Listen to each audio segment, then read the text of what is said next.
Your Excellency, in regard of lands and physical planning, you directed the streamlining of development controls and approvals of the county.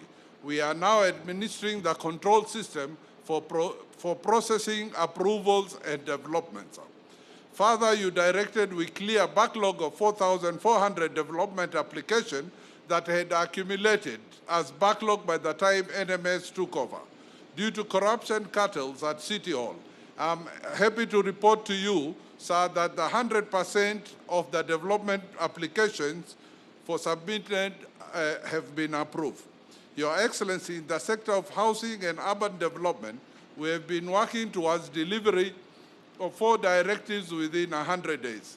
The first one, sir, here is to work closely with relevant institutions to establish the Railway City Development Authority and identify anchor projects. Sir, I'm happy to report that a Gazette notice establishing Railway City Development Authority was published in 13 May as a legal notice. And a committee is underway to spearhead the operationalization of the authority. Sir, the second directive to this sector was to streamline urban renewal projects like Jivanji, Pangani, and others with a view of determining how they take off as part of Eastland's urban renewal master plan. So the 2 urban renewal projects, Pangani and Jivanji, have been fast-tracked, and they are part of the larger housing projects which have already started. The third directive, sir, was to undertake slum upgrading initiatives in the metropolitan area with Mukuru and Kibra. I wish to report that Mukuru Informal Settlement Renewal Program is well underway, and we have extended the special planning area for a further 2 years period. 3 sector plans are water, sanitation, roads, drainage, electrification were finalized and implemented with effect May this year. Kibra Informal Settlement was also declared a special planning area under the Physical Land Act. Other informal settlements like Madare, Korogocho will follow suit, sir. The last directive in this sector was rehabilitation of markets and trading in Nairobi County. So far, we have commissioned a task force to undertake the appraisal of markets in 4 main areas: lack of basic social amenities, congestion, encroachment on market land, and stole market contracts. We have already prioritized, and 28 markets will start this coming financial year from tomorrow. Your Excellency, ladies and gentlemen, NMS most visible achievement are in the sector of transport, roads, and public works, which we have given Nairobi the much-needed facelift. On other directive on implementation of Nairobi Urban Mobility Plan, NMS, together with other organs, is implementing the Nairobi Urban Mobility. As a priority, NMT corridors along Kenyatta Avenue, Muindi Street, Wabera Street are over 60% completion. Your Excellency, on rehabilitation and reintroduction of traffic signal, within CBDs, community area, Gikomba, Mudhurwa, Kirinyaga roads and environment, and Muranga Matatu Terminal and Kenyatta National Hospital is over 80% complete. On directive of automated hourly car parking fees in 3 areas, we have integrated the automation of Desai Road, Machakos Bus Station, Sunken Car Park, and Nairobi Law Court into Nairobi Revenue Service Program. On operationalization of Matatu Terminal on Desai Park Road to ease traffic flow in CBD, we are constructing the seminar, and it's 70% complete. We are working with other stakeholders, with NTSA and SACCOs operating in these Matatu routes to ease that congestion. On directive of construction of Grogan Road, NMS has embarked on construction of Grogan Road, joining Racecourse and Globe Roundabout, which is 70% complete. I'm happy to report to you, sir, that the Grogan Road workforce is purely street families. On recarpeting of CBD roads, NMS has completed 30% of all the roads and is using Kazi Mtaani initiative, which you started, sir. To this end, NMS has engaged our youth in drainage clearing, waste management, and rehabilitation of roads. At last but not least, construction of roads in Mukuru informal settlement is ongoing through improvement of Mukuru informal sectors. Your Excellency, ladies and gentlemen, the directives to environment and water and sanitation has been achieved within 100 days, with the first one being operationalization of effective garbage collection and disposal method. To this end, an average of 2,500 tons of garbage are collected daily, an increase from initial 1,000 tons. And we have already rehabilitated 32 trucks, which will augment the ongoing process. So the second directive in this sector was to crack down illegal dump sites and enforcing effluent discharge, which I wish to report that we have already identified 100 illegal dump sites, and we are mapping out the others. 82 have been cleared, and we are continuing to embark on others. So the third directive was recovery of contested land earmarked for management of solid and liquid waste. So I'm happy to report that all of them have been recovered in Ruai, in Kariobangi, and Current Point. The other directive, sir, was gazettement of solid waste, and we have already gazetted 32 solid waste collection. So on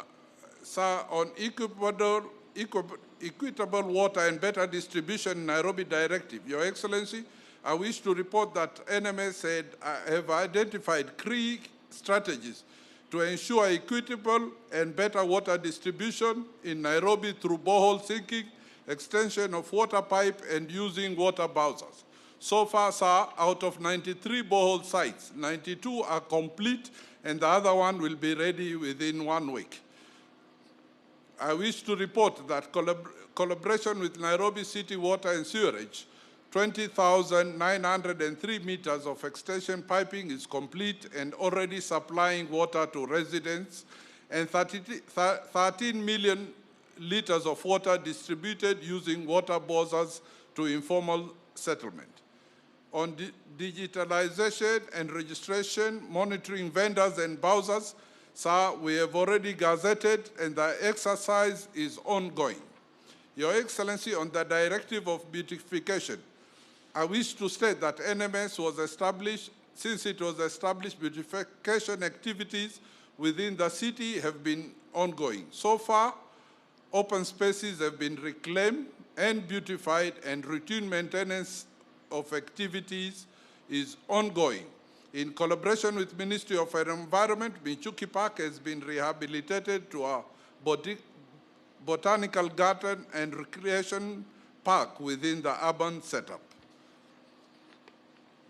Your Excellency, restoration of streets and public lighting in Nairobi was another directive to restore a total of 20,000 street lights and public lights to bring the level of working lights to at least 90% of the estimated 65% of the total, which is about 55,000 existing lights.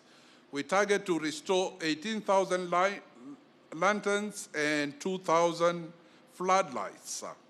So far, we have completed that task at 95%. Other directives on this sector was mapping out and street lights and floodlights using GIS coordinates, and that we have already done. Your Excellency, on relocation of power lines and installation of new lights as necessary in project areas was done under the 100 days activities. Other achievements are in street lighting, including replacement of street light lanterns at Park Road with floodlights to ensure the area is better lit, the area of Mariro Market, Jogo Road, Joakali sectors, and others. All these, I'm happy to report, sir, we have already completed.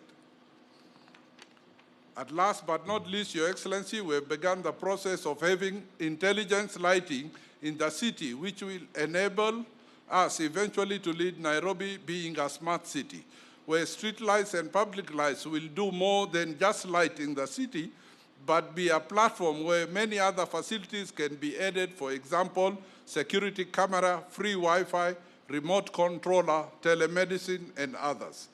NMS future aspiration in this strategy, Your Excellency, is to make Nairobi a smart city through generation of power using waste garbage. Your Excellency, we are on course in achieving the directives in health sector in efficient management of COVID-19 pandemic, provision of health services, implementing Kazi Mtaani initiative. Your Excellency, ladies and gentlemen, NMS was mandated to restore section of Nairobi River stretching from Globe Roundabout to Resco's Bridge to achieve what we are implementing, Nairobi Riverfront Improvement Project. So I assure you, and I assure the mechanic, food vendors, and others, these works will result into the construction of modern stalls, appropriate and conducive work environment. The Nairobi Metropolitan Services was charged to implement the functions that were transferred to the national government. Their primary responsibility being to ensure that they deliver the much-needed services to the citizens of Nairobi. Indeed, I issued several directives to NMS that were to be achieved within 100 days, which period ended on Saturday, the 28th of June this year. The directives I issued were aimed at enhancing service provision in the areas of waste collection and disposal, water and sanitation, housing and urban development, transport and public works. Indeed, Director General, I am gratified that the directives for the first 100 days have indeed been implemented in earnest.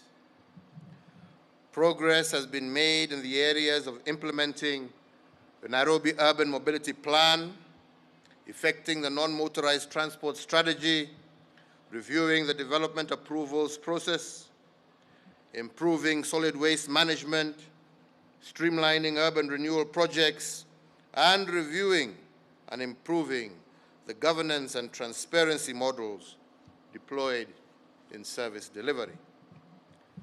The evidence of this progress can already be seen. Our neighborhoods are beginning to look cleaner, and we have hundreds of young people, especially those in vulnerable communities in the city, who are today earning a living, and thousands of households are receiving water closer to home. Road infrastructure is beginning to see the much-needed maintenance works, and pedestrian and cyclist corridors in our business districts are beginning to take shape. This is encouraging, but we cannot but emphasize that much work still remains to be done. But what NMS has demonstrated during this period is that the task before us is not impossible. It is indeed achievable. That the aspirations of the people of Nairobi can and will indeed become a reality. So I therefore challenge NMS to demonstrate that Nairobi can be the model of our post-COVID-19 national recovery strategy. The national hygiene program that we call Kazi Mtaani initiative, aimed at empowering and creating jobs for youth residing within informal settlements, will play a central part in that regard. The hundreds of young people from informal settlements of Mathare, Mukuru Kayaba, Mukuru kwa Ruben, Mukuru kwa Jenga, Kibera, and Korogosho, amongst others, deployed across various projects in the last 3 months, has shown us that this model is indeed sustainable and will result in life-changing enterprise for our young people. Going forward, we must reach all the informal settlements across the city with this program. And indeed, I am particularly gratified by the street families that have been working on the Grogan Road project. Today, these young people can afford to live away from the streets and give their children hope of a much better tomorrow. NMS must work to ensure that every resident of this city lives in dignity and has access to affordable, decent housing. The program in Bukuru Informal Settlement Renewal Program will be a test case on how this can be achieved across our city. Nairobi residents should enjoy their right to affordable, accessible, and quality health services. An investment program to radically increase our citywide sewer network should also be treated as a priority. Looking forward, NMS must pay attention to the systematic challenges that face our city in the medium and long term. Nairobi cannot truly take her place among the great cities of the world without staying true to consistently implementing our national and county development plans. At the national level, we have Vision 2030 and the medium-term plans. In Nairobi, the Integrated Urban Development Master Plan, which was approved as a sessional paper by the Nairobi City County Assembly in 2015, must be the guiding beacon. I encourage you to refine your annual work plans, budgets, and programs to target cumulative achievement of the development plans. In particular, guided by the new plan, focus must now be placed on delivering tangible benefits in the following critical areas. The urban development program that will accelerate an integrated development model for an inclusive modern city. The urban transport development program that will deliver a world-class efficient transport system, complete with a full range of transport options. Number 3, the infrastructure development program that will support and sustain the development trajectory that we have begun. And number 4, the environmental improvement program that will make our city a beautiful, healthy place to live, work, and play.